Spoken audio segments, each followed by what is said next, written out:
if he does not believe in Jesus. What we are made to believe is that Jesus Christ was one of the mightiest messengers of God. We are made to believe and we accept that he was the Messiah, the Masih, translated Christ.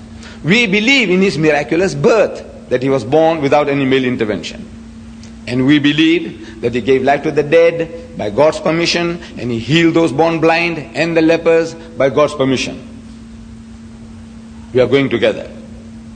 The only parting of the ways between the Muslim and the Christian is the divinity of Christ. That Jesus is God. We are made to say that Jesus is not God. They say that Jesus is the only begotten Son of God.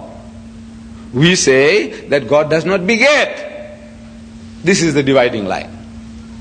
If we can understand each other's respective points of views, I know that my Christian brethren are sincere.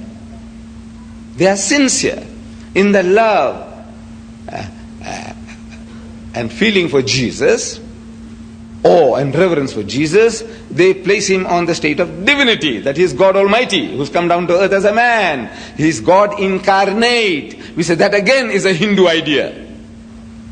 This is the Hindu idea, an Aryan, a Hindu idea. It's not Semitic. Semitic meaning that in the religion of Moses, Jesus and Muhammad, these are Semites.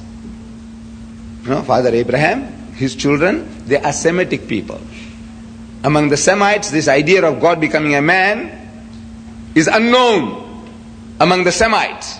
This is an Aryan idea. My ancestors, they believed that Rama was the 7th incarnation of God. Rama.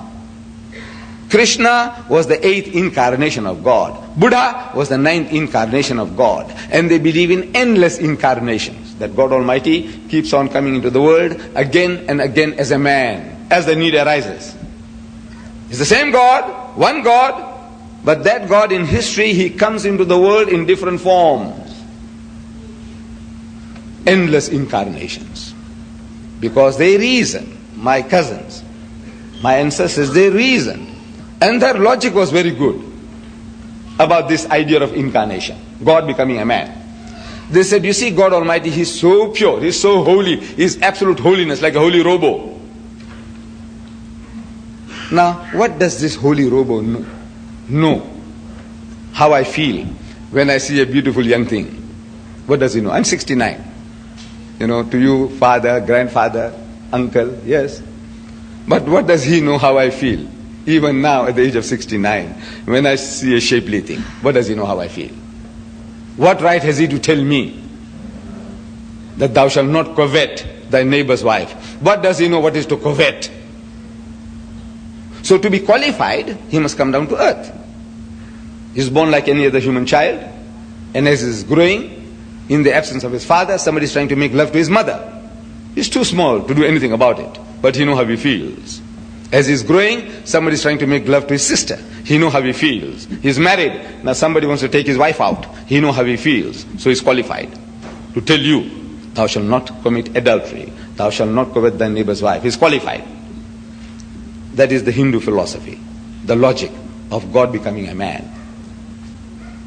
It is like some cynic said about His Holiness, the Pope, when he made his pronouncement on the pill about birth control. He's telling people you can't take the pill. But, you must find out fertile period, infertile period. When you come together with your wife, you must know fertile, infertile period.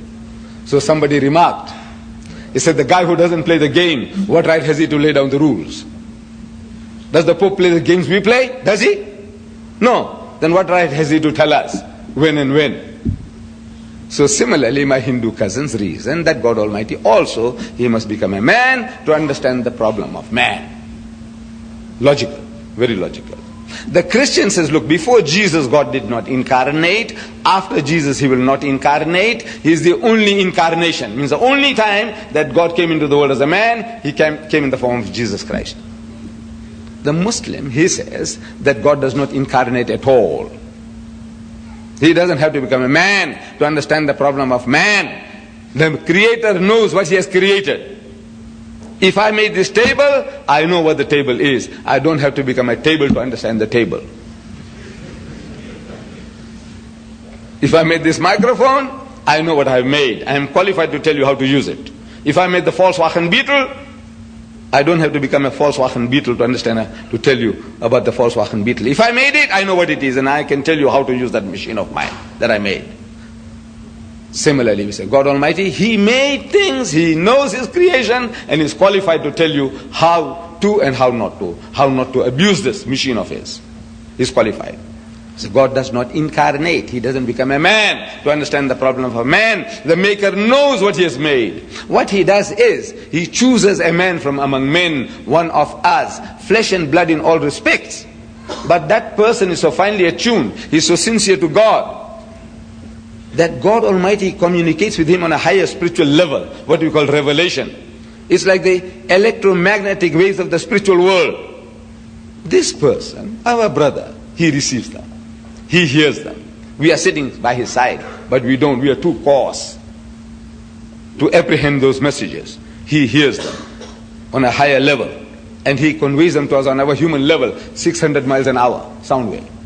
Thou shalt not steal, thou shalt not kill, thou shalt not covet thy neighbor's wife, and on and on. He's telling us on our human level. We say such a person is a prophet of God, is a mouthpiece of God, he's speaking the words of God, but he's not God.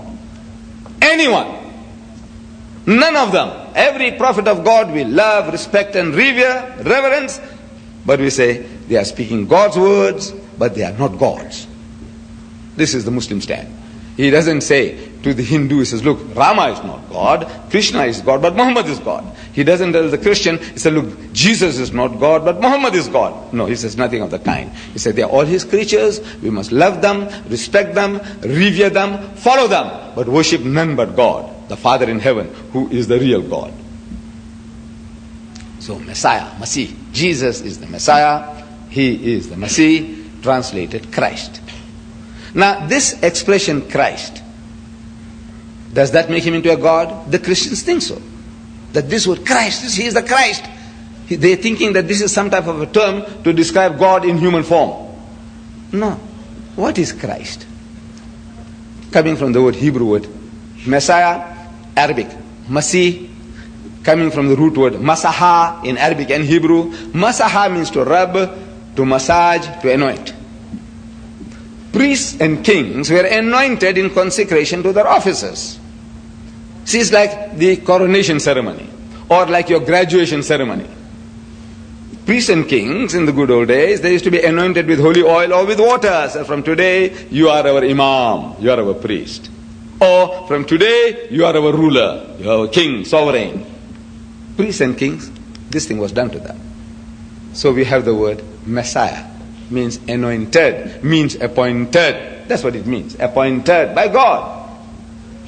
So Jesus was a person appointed, anointed by God. A respectful position. And this is not a unique term in the Bible. In the Quran it is unique. In the Quran, he is the only one mentioned by that term, that liqab, that title, Masih. Only Jesus. But in the Bible, this is a very common expression. Messiah, Masih. You read there in the Bible, in this book of mine, Christ in Islam. I don't know whether they are available here, but from South Africa we give them free. We have printed over 200,000 so far, free distribution. I give you references. So many references from the Bible, where this word is used for other beings and things and things. Not only humankind, but inanimate objects.